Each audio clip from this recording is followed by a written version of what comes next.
जय गुरु जी, शुक्राना गुरु जी। ओम नमः शिवाय, शिव जी सदा सहाय। ओम नमः शिवाय, गुरु जी सदा सहाय। सभी साध संगत को जय गुरु जी।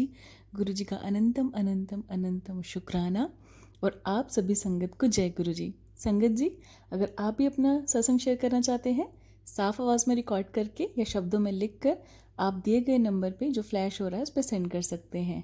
और जो भी आप सत्संग सुने, मेरे चैनल से सुने या गुरु जी के कोई अन्य चैनल से सुने, उसको शेयर ज़रूर करें, ताकि जो संगत, जितनी भी संगत गुरु जी के साथ जुड़ी है, वो जिस तरीके की प्रॉब्लम से जूझ रही है, जो भी उसकी लाइफ में प्रॉब्लम्स हैं, उनका समाधान उन्हें मिल सके, एक हौसला मिल सके। और यही आपकी सेवा होगी। जय गुरु जी।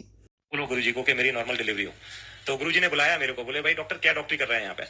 तो मैं कहा नहीं गुरु जी, तो मेरी वाइफ स्वीटी को बुलाया गुरु जी ने, बोला भाई नहीं तेरी तो नॉर्मल डिलीवरी नहीं होगी, तेरा सिजेरियन होगा, क्योंकि तुम डॉक्टर दूसरों का पेट काटते हो और उनसे पैसे कमाते हो, तो तुम खुद भी तो फील करो कि क्या होता है ये सब। तो मेरी वाइफ रोने लगी, तो गुरु जी मैं बोले नहीं जाओ यहाँ से। तो जैसे ही थोड़ी दूर गई फिर गुरु जी ने वापस बुलाया, तो गुरु जी ने बोला कि आपके मेल मुंडा होगा और नॉर्मल डिलीवरी होगी। तो मेरी वाइफ एकदम पैरों पे वो हो गई और 30 जून 2000 डिलीवरी का टाइम आ गया। तो हमारे बहुत सारे डॉक्टर फ्रेंड्स थे साथ में डिलीवरी के टाइम में। तो जैसे ही टाइम आया तो वो डॉक्टर सीजरियन के लिए कंसेंट मांग रहे थे। मैं गुरुजी की फोटो रखता हूँ अपने पर्स में, तो मैंने गुरुजी की फोटो से बात की। मैंने कहा गुरुजी ये हमारी वाइफ का सीजरियन करने वाले हैं और आपने ब्लेस किया है कि ये नॉर्मल डिलीवरी होगी, मैं तो कंसेंट पे साइन नहीं करूंगा चाहे कुछ भी हो जाए। तो एज लाइक दैट मैंने बताया ना, we used to be surrender. And पहला स्टेप गुरुजी से कुछ भी लेने या पाने या मांगने का सरेंडर है। अंटिल अनलेस आप में इफ एंड बट चलते रहेंगे, it is मियर wastage of time and मियर wastage of your energy and मियर wastage of your everything. And वो गुरुजी कई बार कहते थे कि आदमी अपनी पात्र की पात्रता नहीं देखता। गुरुजी तो हम लोगों से डिस्कशन करते थे, बात करते थे, शेयर करते थे, हम लोग कुछ भी हम कह सकते थे, ऐसा गुरुजी का स्नेह था। तो गुरुजी कहते थे कि कोई अपना पात्रता नहीं देखता डॉक्टर साहब, कि आदमी में एक गिलास में छेद कर दीजिए आप कई सारे, आप उसमें पानी कैसे रोक लेंगे, पानी रुकेगा नहीं। तो आदमी अपनी पात्रता नहीं देखता। आदमी कहता है कि मैं एक बार आया तो मेरा काम हो गया, मैं 100 बार आया तो मेरा काम नहीं हुआ।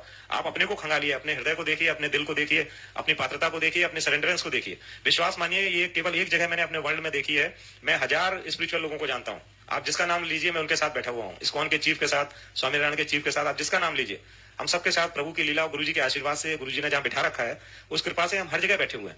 ऐसी संगत जहां रिक्शे वाले से लेके मिनिस्टर और मिनिस्टर से लेके प्राइम मिनिस्टर सब एक प्लेटफॉर्म पे बैठते हो, सबको एक भाव, एक नजर और एक समभाव से देखा जाए, ऐसा अगर कोई स्थान आपको पता है तो आप हमें बताइए। और मैं विश्वास दिलाता हूं आपको, ऐसी ना जगह कहीं है ना मिलेगी जहां पे आपके रिलेटिव, आपके रिश्तेदार छोटे पड़ जाएंगे और गुरुजी की संगत के लोग आपके काम आएंगे। और गुरुजी ने सब में जो स्नेह और प्यार महसूस किया है, आप विश्वास मानिए गुरुजी इस समय यहीं पर है। आप फील करिए, आप फील करिए, सब गुरुजी यहीं है। गुरुजी इस समय इस जगह पे है, विराजमान है। आप विश्वास के साथ इस बात को फील करिए। गुरुजी जरूरी नहीं किसी से बात करते हो, गुरुजी जरूरी नहीं किसी से कोई बात नहीं हो पाए। ऐसे ऐसे एग्जाम्पल हैं जो बैठ के चले जाते थे चुपचाप आश्रम में और उनके काम हुए हैं। फिर गुरुजी उनसे कहते थे यार मिठाई तो खिलवा दो भाई, तेरा ये काम हो गया अंकल, तूने बताया नहीं। सोचिए आप, तो ऐसे ऐसे लोग हैं, मिरेकल हैं कि गुरुजी ने उनको बताया। उसके बाद जो है हमारी वाइफ का ये प्रेगनेंसी हो गई, कंप्लीट हो गई और वो नॉर्मल डिलीवरी हो गई। उसके बाद गुरुजी ने मेरे से मुश्किल से 3 महीने बाद बोला कि डॉक्टर साहब मुंडे ले लो एक और। मैं कहा गुरुजी अभी तो हम दोनों वर्किंग हैं, ये तो बड़ी समस्या की विषय है। गुरुजी बोले भाई अगर अभी नहीं लिए तुमने तो फिर तुम्हें 2 लेने पड़ेंगे, तेरे को 2 मुंडे लेने पड़ेंगे। तो मैं कहा गुरुजी हमसे मजाक करते थे कई बार, तो हमें लगा ऐसे ही मजाक में कह रहे हैं गुरुजी। बट वो 8 साल वाइफ प्रैक्टिस में थी, मैं वीआईपी ड्यूटी में था, तो ऐसे ही निकल गया। एंड बिलीव मी 2007 को प्रेगनेंसी हुई, 26 अगस्त 2007 को बच्चे ट्विंस पैदा हुए और ट्विंस बच्चे पैदा हुए और 7 मंथ्स में हुए। मिरेकल है गुरुजी का, विश्वास मानिए। हमारी मेडिकल साइंस फेल है और गंगाराम में एडमिट कराए, 7 महीने में बच्चे हुए। विश्वास मानिए एक दिन भी आईसीयू नहीं गए। And children are here, I have brought them together. You see the children, they are so sharp, intelligent. And ये कोई शक्ति नहीं है। एक दिन गुरुजी बोले भाई तुम डॉक्टर हो, मेरा अल्ट्रासाउंड कराओ आज। तो मैं जैन गाड़ी थी मेरे पास, तो बोले भाई जैन लगाओ डॉक्टर तुम गाड़ी। तो मैं एकदम परेशान सा हो गया। मैंने कहा यार गुरुजी मेरी गाड़ी में कहाँ बैठेंगे, मैं चित विचित सा हो गया थोड़ा। थोड़ी देर में गुरुजी पैदल आए। तो गुरुजी कभी भी, आप लोग को शायद पता नहीं हुई, मैंने आंखों से देखा है, गुरुजी कभी भी घूमते थे तो उनके पैरों पे धूल नहीं लगती थी, मिट्टी नहीं लगती थी। ये बिल्कुल मैंने अपनी आंखों से देखा हुआ है। हम लोगों ने मजाक में अपने एक्सपेरिमेंट किए हुए हैं गुरुजी के साथ। गुरुजी के जूते उतार के अपनी शर्ट पर रगड़ दिया देखने के लिए। सोचिए आप, गुरुजी ने इतना ज्यादा, गुरुजी को कुछ नहीं, एक शुद्ध आत्मा चाहिए थी। गुरुजी को कोई पैसे वाला नहीं रिझा पाया, कोई कुछ नहीं रिझा पाया, तो गुरुजी का मैं अल्ट्रासाउंड कराने चल दिया। मेरे मन में विचार आया कि आज तो अपने गुरुजी बड़ी परीक्षा ले रहे हैं, लेकिन पता नहीं गुरुजी की बातें हम लोग सरेंडर से करते थे। मैं पहुंच गया आर्मी हॉस्पिटल, आरआर हॉस्पिटल। मेरे को लगा ये सरकारी आदमी या प्राइवेट तो बदमाश होते हैं, ये कुछ गड़बड़ कर देंगे, तो आर्मी वालों के पास चलते हैं। तो वहां हमारे लिंक में लोग थे, तो हम पहुंच गए। एक और अंकल थे आर्मी के, तो गुरुजी उनसे बोले भाई तुम बात करो जल्दी से, मेरे पेट में दर्द है, अल्ट्रासाउंड करो जब तक मैं डॉक्टर साहब के साथ टहल रहा हूँ। तो गुरुजी बड़ी फास्ट फास्ट चल रहे थे उस पूरे लॉन में, हाफ पैंट में शॉर्ट में। तो जैसे वो डॉक्टर आया तो उसने बोला भाई पेशेंट कौन है। तो मैंने जैसे ही लिटाया तो जैसे डॉक्टर्स की फीलिंग होती है ना, बोले इसकी शर्ट हटाओ। मैं कहा मेरे गुरुजी हैं, थोड़ा आराम से बात कर लीजिए आप। तो जैसे ही गुरुजी ने शर्ट उठाने के लिए उसने बोला, गुरुजी ने बोला कि कुंडी लगाओ डॉक्टर साहब। तो जिस रूम में हम लोग थे उसमें कुंडी लगा दी मैंने। और जैसे ही गुरुजी ने, सुनने वाली बात है, जैसे ही गुरुजी ने शर्ट हटाई वो पूरा रूम फ्रेग्रेंस में आ गया। और गुरुजी उठे और गुरुजी ने बोला कि भाई तू मेरा क्या अल्ट्रासाउंड करेगा, मैं तेरा स्कैन करने आया हूँ आज। तू तो अभी वाइफ से लड़ाई करके आ रहा है, तेरे 2 बच्चे हैं वो तेरी सुनते नहीं है। वो रोने लगा। तो गुरुजी बोले भाई दरवाजा खोलो। तो वो बोला कि नहीं गुरुजी दरवाजा बंद कर लीजिए, अभी हमारे सब ब्रिगेडियर सुन रहे हैं। तो गुरुजी बोले कि मैं तुम्हें ब्लेस करने आया हूँ, तुम इतने भाव प्रिय हो कि हमें यहाँ आना पड़ा और डॉक्टर साहब को माध्यम बनाना पड़ा। गुरुजी बोले कि भाई चलते हैं वहां पे, क्या नाम है, संगत में आना तुम। तो गुरुजी बोले भाई डॉक्टर साहब ब्लड शुगर और करा दो, कभी कभी चक्कर आ जाता है। मैं कहा गुरुजी चलते हैं, अब नहीं कराते हैं। तो वो उसको ब्लड शुगर वाले को बुलाया जी, तो उसने ब्लड शुगर लिया तो वो आया 28। मैं था, दूसरे डॉक्टर थे और वो, तो वो बेचारा लैब टेक्नीशियन को लगा कि ब्लड कहीं मिक्स हो गया। तो वो बेचारा बड़ी देर नहीं आया, तो उन्होंने बोला कि डॉक्टर साहब देख के आओ क्या चक्कर है। तो वो बेचारा परेशान था, लैब टेक्नीशियन। 28 ब्लड शुगर था, जो कि सर्वाइव ही नहीं करता हमारी मेडिकल साइंस में आदमी। तो वो बोला जी कुछ सैंपल गिर गया था इसलिए दोबारा दे देते हैं। तो गुरुजी को प्रिक कर रहा था, दर्द अपने हो रहा था। हमने कहा यार अब हो गया गुरुजी, हो गया, सब सही है बिल्कुल। गुरुजी बोले नहीं भाई लेंगे, भाई दोबारा लेंगे सैंपल। गुरुजी को प्रिक किया उसने और वो सैंपल लेके गया। अब ब्लड शुगर आ गया 22 और हम लोग फिर घूम रहे थे। गुरुजी बोले भाई डॉक्टर आज आइसक्रीम खिलानी पड़ेगी, देखो ब्लड शुगर कम आ गया। मैं कहा जी आइसक्रीम खाएंगे आज, क्या नाम है, इंडिया गेट पे। दोबारा किया तो 22 आ गया। तो जो वो व्यक्ति था लैब टेक्नीशियन, उसका भाव चेंज हो गया। वो चीज उस समय वक्त और परिवेश की बात थी और वो एकदम रोने लगा बुरी तरह। बोला जी मैं आपका ब्लड शुगर नहीं कर सकता, मैं इतना सीनियर टेक्नीशियन हूँ यहाँ का, आर्मी हॉस्पिटल में मैंने अपनी जिंदगी गंवा दी, मैं अपनी साइकिल से चल रहा हूँ, मैंने 1 रुपए की चोरी नहीं की और मेरे से आज ये सैंपल नहीं हुआ, इसका मतलब ये सैंपल हो नहीं सकता। रोने लगा। तो गुरुजी ने उसको सीने से लगा लिया। गुरुजी ने बोला कि आज के बाद तुम साइकिल से नहीं चलोगे, अब जब भी मेरे आश्रम आओगे तुम्हारे पास कार होगी और तुम्हारे दोनों बच्चे जो हैं वो एक डॉक्टर और एक इंजीनियर बनेगा।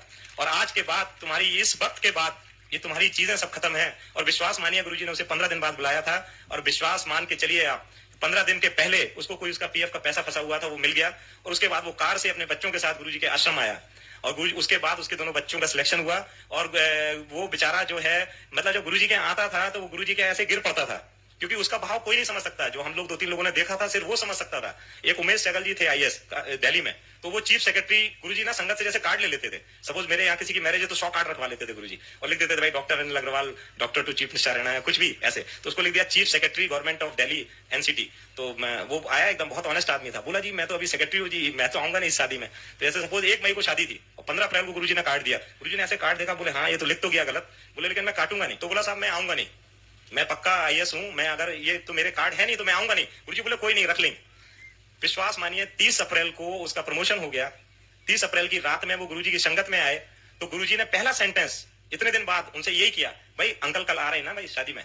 वो उनका आदमी का आप सोचिए ये क्या है, कोई मजाक नहीं चल रहा है, ये कोई बातें नहीं चल रही है कि हमने कह दिया कि इसके लड़का हो जाएगा, इसका ये हो जाएगा। ये कोई शक्तियां काम कर रही हैं। उन शक्तियों को अपने साथ लेना एक बड़ी ताज्जुब और उसकी बात है। वाजपेयी जी के एपीएस थे मेनन, वो आते थे उनके साथ गुरुजी के साथ। तो वो उनका कोई एयर क्रैश में वो कॉलर नेक सर्वाइकल प्रॉब्लम हो गई थी, तो वो सर्वाइकल कॉलर लगाते थे। तो गुरुजी ने बोला भाई डॉक्टर देखो जरा सा इसको क्या दिक्कत है। तो मैंने कहा मैं आपके सामने क्या देखूंगा। गुरुजी बोले नहीं हाथ लगाइए इसको आप जरा ऐसे। गुरुजी किसी के माध्यम से कुछ कराते थे कई बार, तो मैंने ऐसे हाथ लगाया। गुरुजी बोले इसकी कॉलर हटा दो। मैं कहा जी गुरुजी इसको तो मैं जानता हूँ 15 साल से इनको सर्वाइकल प्रॉब्लम। बोले गुरुजी हटाओ, ये नाटक कर रहा है ये। और मैंने ऐसे कॉलर लेके, पता नहीं गुरुजी करवा रहे थे, ऐसे कॉलर गुरुजी ने फेंकी और वो मनन साहब हिल गए, रोने लगे। बोले अरे मैं तो मर जाऊंगा, मेरी डॉक्टर साहब क्या करवा दिया आपने। तो गुरुजी बोले भाई उठा लो, भाई उठाओ, लगाओ उसे, तुम्हारी चीज है तुम उठाओ लगाओ। तो जैसे ही वो उठाने लगे तो जैसे ही बांध रहे थे तो गुरुजी ने बोला अरे भाई देखो तो जरूरत है कि नहीं। वो पहली बार आए थे मेरे साथ, तो बोले देखो तो जरूरत है कि नहीं। तो उन्होंने बाएं घुमाया, दाएं घुमाया, ऊपर नीचे। तो गुरुजी बोले फिर क्यों लोगों को बेवकूफ बना रहे हो। तो गुरुजी के साथ इसी के साथ मैं विश्राम, और गुरुजी को बहुत बहुत सबका आशीर्वाद हो, ऐसी मैं सबके लिए दिल से दुआ कर रहा हूँ। और आप विश्वास मानिए जो भी आए हुए हैं आप सब कुछ ना कुछ लेके जा रहे हैं।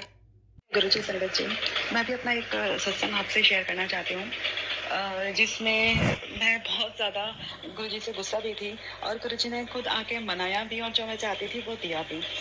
मैं जब भी बड़े मंदिर जाती थी तो मैं काफ़ी सारी लेडीज़ को देखती थी, आंटीज़ को देखती थी, वो गुरुजी की माला प्रसाद डाल के आए हुए होते थे। मुझे भी चाहिए थी वो माला प्रसाद, तो मैं गुरुजी को बोलती थी गुरुजी मुझे भी माला प्रसाद चाहिए। तो बड़े मंदिर के बाहर जो अंकल डिस्ट्रीब्यूट करते हैं ये सब चीज़ें, तो मैं वहाँ पे भी लाइन में लगी और माला प्रसाद लेने के लिए। और कुछ ऐसा होता था कि मेरे आगे एग्जैक्ट आगे वाले को वो माला प्रसाद मिल जाता था और मेरे टाइम पे ख़त्म। जब फर्स्ट टाइम ऐसा हुआ तो मुझे लगा ओके शायद गुरुजी आज मुझे नहीं देना चाहते हैं, नेक्स्ट टाइम ओके। तो मैं गुरुजी को बोली थी कोई बात नहीं गुरुजी आप नेक्स्ट टाइम मुझे दे देना। मैं नेक्स्ट मंडे पहुंची, नेक्स्ट मंडे वापस से मैं लाइन में लगी।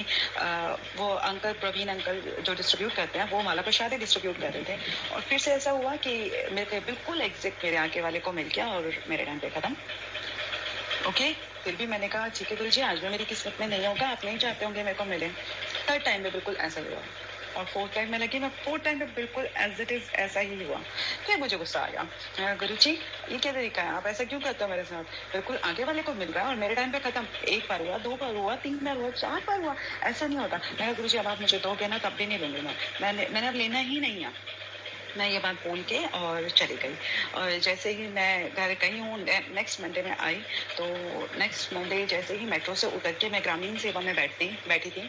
मैं किसी से भी जो अंकल आंटी वहाँ से आते हुए मंदिर के लिए जो लिफ्ट देते हैं, मैं कभी लिफ्ट नहीं लेती थी उनसे। तो मैं ग्रामीण सेवा में बैठी और जैसे ही ग्रामीण सेवा में बैठी एक वाइट कलर की गाड़ी मेरे बराबर में आके रुकी। अंकल ने वाइट कलर का कुर्ता पजामा डाला हुआ था और अंकल मुझसे बोलते हैं कि तो मैंने कहा गुरुजी आश्रम। तो अंकल बोलते हैं आजा फिर। और मुझे नहीं पता कि मुझे एग्जैक्ट क्या हुआ, मैं इमीडिएट उतरी और मैं गाड़ी में बैठने के लिए रेडी हो गई। अंकल ने मुझे बिल्कुल ड्राइविंग सीट के बराबर में जो सीट होती है वो ऑफर किया दरवाज़ा खोल के, लेकिन सॉरी लेकिन मैं नहीं बैठी, मैं एग्जैक्ट उनके ड्राइविंग सीट के पीछे बैठी। और जो मिरर होता है उसमें से वो अंकल मुझे देख रहे थे। तो बैठने के साथ ही अंकल मुझे बोलते हैं आंटी ਤੁਹਾਡੇ ਕੋਲ गुरुजी की माला नहीं है। मैंने कहा नहीं है अंकल, देते भी नहीं है गुरुजी और मुझे लेनी भी नहीं है। मुझे जब भी लाइन में खड़ी होती हूँ गुरुजी मुझे तो देते ही नहीं है और बाकी सबको दे देते हैं। अंकल ने एग्जिट वो माला प्रसाद उतारी अपने गले से और वो मुझे देख रहे ले फिर।